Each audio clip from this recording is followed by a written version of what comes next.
அன்பின் பரலோக பிதாவே, உம்முடைய நாமம் மகிமைப்படுவதாக. கர்த்தாவே, ஊழியர்களுக்காக ஜெபிக்கிறோம் சுவாமி.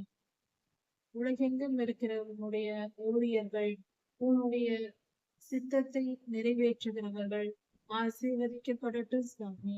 எல்லாவித ஆசீர்வாதங்களாலும் அவங்க இறக்கும். இவ்வுலகத்தின் காரியங்களில் ஒரு குறைவும் அவர்களுக்கு ஏற்படாதபடிக்கு நிறைவான ஆசீர்வாதத்தை தாரும். உலக ஐஸ்வர்யத்தை தாரும்.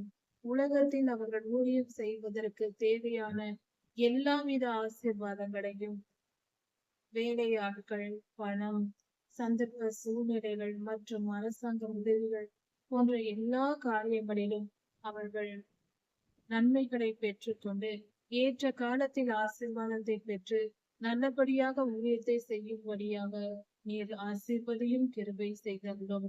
இரக்கத்தை காண்பியும். உம்முடைய ஊழியர்கள் உம்முடைய சித்தத்தை நிறைவேற்றும் போது அதில் எந்தவித தயக்கமும் போராட்டமும் இல்லாதபடிக்கு நல்லபடியாக முழுமையாக செயல்படும்படியாக அவர்களை ஆசீர்வதியும்.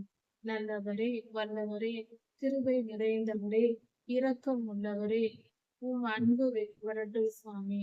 உம்முடைய கிருபை பெருகட்டும் சுவாமி. கர்த்தாவே கிருபையாகும். நல்லவரே ஆசீர்வதியும். ஊழியர்கள் எல்லா ஆசீர்வாதத்தினாலும் ஆசீர்வதிக்கப்படட்டும். மேன்மையான ஆவிக்குரிய ஆசீர்வாதங்களால் அவர்கள் ஆசீர்வதிக்கப்படட்டும்.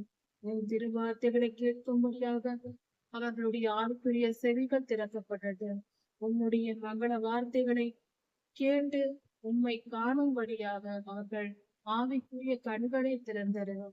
கர்த்தாவே, உம்முடைய திருவார்த்தைகளை மட்டும் பேசும்படியாக, உம்முடைய பரிசுத்த தீர்க்க தரிசனங்களை உழைக்கும்படியாக அவர்கள் நாவை தொண்டரும். கர்த்தாவே, அவர்களை எல்லாவித ஆசீர்வாதங்களாலும் ஆசீர்வதியும் காத்து. நன்றி சாமி. எல்லா துதியும் கனமும் வல்லமையும் மகிமையும் ஸ்தோத்திரமும் வனம் சதா சர்வ காலங்களிலும் உனக்கே உண்டாக. ராஜாதி ராஜா யேசுவாவின் நாமத்தினால் பிதாவே, ஆமென். மாரநாதா.